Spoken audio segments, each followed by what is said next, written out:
Okay, we're going to make a chuck roast. This is one of my favorite fall meals to make. We've got a choice Angus boneless chuck roast. We bought it at Bi-Lo this morning. It was on sale. It's the best time to get them.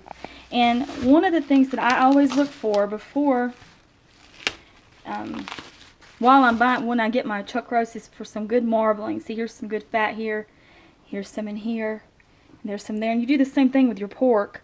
You want to have some good marbling in there. My little light just went out. Oh, yeah. But yeah, you want good marbling because that's gonna keep it moist. The first thing I do is I wash mine. I like to have mine washed, so I wash my sink out. I wash it out, just wash it off kind of good. How big was that one, Nikki? How many pounds was it? 3.1 pounds. Okay. Almost 3.2 pounds. Right. So we've got about 3.2 pound chuck roast. Let me rinse my hand out here. Okay. And you want it to be a chuck roast. I've got some pepper here, and what I do is I pepper just to your taste, how you like each side. You're salting too. And this is some salt, and here's some garlic powder. I like McCormick brand stuff. So here's some garlic powder, and we're going to do the other side, but try not to get it on the... Yeah, try to keep it on there, yeah. You want it to stay on there. It's a little bit of a messy thing to do, but that's alright. You can usually do this in the pan, and what I'm going to do is I'm going to seal all this good stuff in. So you pick this up, and over here we've got a hot pan. Okay, I brought it over. I washed my hands good, and I've got some olive oil here in my pan, and all you're doing is searing it. You're not cooking it like you would a steak. You're just searing each side to seal in when it's in the crock pot, because I'm going to put this in the crock pot. So then you're going to turn this over. So that's about as much as you want it to do, like that. See that, just a little bit of brown. So the garlic and the salt and pepper are just kind of stuck to it now. Yes, it's stuck to it. And what's going to happen is that's just going to, that little coating of searing holds in some juices. This is a pretty big one, so it's a little harder to turn it over and turn it around. But just let it sear a little bit. This is, again, is olive oil, salt, pepper, garlic powder, and about a 3-pound chuck roast. And that's about it right there. See, and you can see that side how it's seared. I'm going to just hold it like this on each. Try and get all the red, just sear it all. Oh, it's even on the edge. I'm not used to talking about how I do this, so it's kind of weird. Now where'd you learn how to do this, Nikki? Actually, this is a mixture of like Paula Deen and just your mom's recipes, and we're just learning. I try not to poke it too much because I don't like to cause a whole lot of holes in the roast. But almost every good cook is going to sear. They know about searing the meat. That's all I want to do. I'm going to take this over, set it to the side for a second. And another thing I didn't say this before, is I let that meat sit out and get kind of, I'm not quite room temperature, but I like my meat to be a little warm when I'm starting to work with it. This is my crock pot here. I use the Pompeian extra virgin olive oil for everything. We don't use any. That's very I always put a little at the bottom before I put the meat in. You don't have to do that. I just like the taste of the olive oil. Talk about the vegetables you got here. Now here's my vegetables. Here we've got a sweet onion and these carrots. Tony picked these out of our garden. Yeah, that's right. Some of ours. We grew these from seeds, so these are all of our carrots. And these are Tony's dad's, yeah, your dad's potatoes. So, yeah. And I'm leaving the skin on. The skin's good for you. It's not going to hurt you. And this is some garlic. This is 1 clove of garlic, 1 large onion. This is about 5 to 6, I think, smaller potatoes. And this is just some carrots. And our carrots turn out really great. They're very sweet. So that's awesome. So let's get our meat. And I put the meat on the bottom. And all of its juices that it was seared in, I make sure that goes in as well. Yeah, a little bit of fat there and some olive oil. So that's how it's going to look there in the bottom. By the time, you're going to let this cook for a while, but I'll show you here in just a second. I'd like to just cook my garlic just a little bit and my onion. Not all of it. I just want it to get a little bit of a sear on it. Right here. So let's put that up here.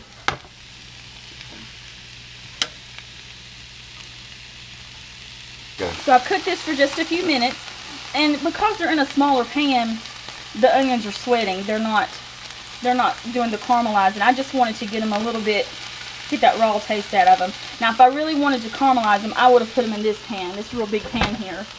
So we've got the onions and the garlic just cooked off a little bit. We're going to put that. Here's our roast that we've seared. And we're just going to sprinkle that on top.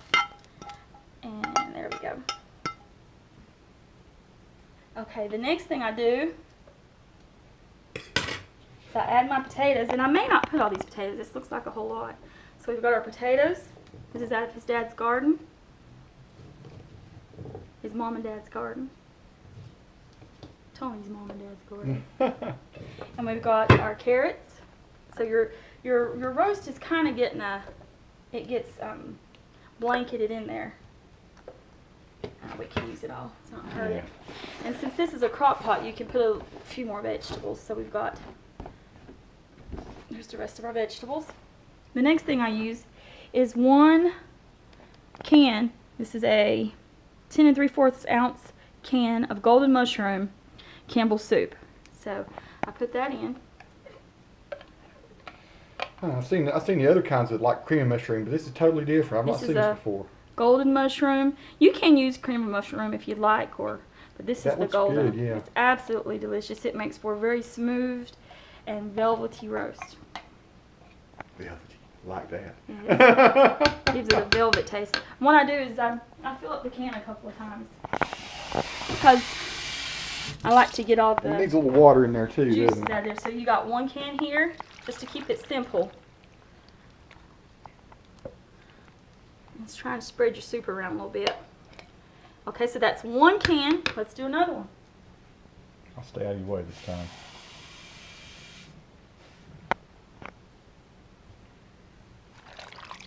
Second can. Okay, it's starting to come up to top, so about 1 more can.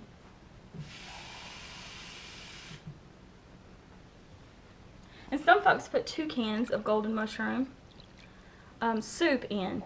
So that's about 2 cans of the 10 3/4 ounce cans of water and a half. So 2 1/2 of those of water. Here's some balsamic vinaigrette, or balsamic vinegar. I'm not going to put all of that in there. That's some balsamic vinegar. And I usually put white wine. Wine is a good way to get your meat to break down. But for this, I'm just going to put a little bit of red wine. Just a little. Not a lot. About half a tablespoon or something like that. You just pour it all on there. Close it up. We're going to let that cook. Now we're going to check back in what, about 6 hours, you say? Yep. Don't open this. Leave it alone. Let it do its thing. And I'm going to let it cook for about 6 to 7 or 8 hours. I'll check it at 6 hours. And we'll get back with you then. This is just a regular old rival crock pot. We've had this one a while. It's almost time for a new one. If you use it a lot, these things are just, it's great to have a good crock pot. Now, this is my slow roast in the house way I cook my pot roast. If I want one, let me show you a pot I've got. This is a Biltmore House Dutch oven, I think is what it's called, that I usually use for my crock pots. Yeah, you made us one out of this. It was awesome that time. This is Biltmore for your home, and my mom bought this for Christmas for me last year. This comes with an awesome, you can go online, but they have an awesome pot roast recipe.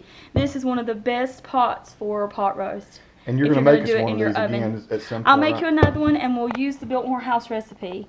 They do use balsamic vinegar in their recipe for this.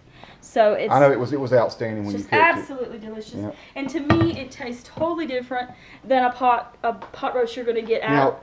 It tastes totally different than a pot roast you'll get out of a crock pot. Out of this one, it has that more rustic, charred, crunchy feel in the pot roast. Did you cook it with? Did the pot go in the oven or on top of the stove? So no, this pot is made to go in the oven. It's fine, even with this glass top. It's fine. It goes right in the oven. So that's one we'll tackle in the future then. Yes. Another. You know, folks, Nikki's a great cook. This is a great pot roast. The Biltmore one is great for guests. It's a great one to have for your guests. So. All right, so we're going to check back in after about 6 or 7 hours, and we'll see how this looks, and I'll do a testimonial. There you go. Okay, and so it's been, what, almost 7 hours later. So tell me what you got here now. Okay, so we've got some basmati, or how do you say it? Basmati, I don't know. Basmati rice that I've made. Let me show you the kind of rice we use. Hold on. Yeah, it's awesome. We get it from Sam's. And this sack has lasted Sam's us. Club. Sam's Club, yeah. Oops, sorry, the other way. I'm bumping into. This That one. is awesome rice, isn't Yeah, it? this is some good rice. So we use this.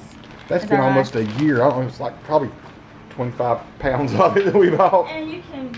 It cooks up so Here it is excellent. right here. In our, Yeah, This because is in our- it's a little rival or it's our aroma. little steam. It's just steamer. Love this rice. So we've got our rice here. Our rice, and then let's see how this cooked up. Let's see That's the how first time you've really opened it since. Well, you might have peeked inside it, I I guess. think I just peeked and just moved it around. So there's our carrots and everything's just really tender. But what I usually do is just put a little bit of juice on here first. Yep. On the rice. And let's just pull some meat up out of here. And you don't have to add as much water as I did. But look how tender that Oh, is. it looks awesome. It just pulls right off. It's so good, Look at, folks. I want to show you just how Yeah. Oh, yeah. I'm just doing that with a plastic spoon. It's just so Falling tender. apart. Falls right apart. So here's some potatoes and some carrots. And that is our pot roast. Oh, and I use, for pot roast, I like to cook these Sister Schubert's warm and served Parker House style yeast rolls. You can get them in off-brand, but no one's better than Miss Schubert here. It's really good. You put them in there, and I put butter on top of mine before I put them in the oven. So and there's your meal. We were gonna do collards tonight, but we didn't get a chance to go on the got kind of side. late on us, didn't it? But here it is. And that meal, this pot will last Tony and I for a couple of days. That's a couple of days meals right there. So that's pretty cool. It's very excellent, folks. I love this. But there's that whole big roast in there. It's I just, promise you, it is good. you It's can see it down there in the fantastic. bottom. Yeah. Oh, It just yeah. pulls right Yeah, up. That's awesome. So, Well, alrighty. thanks. Try this at home, folks, if you like. Send us a message. Ask any questions you want to. Post a response. It's fantastic. I just love my wife's roast and my wife's cooking, and I love to share it with the world. Y'all be cool. Cheers, and God bless.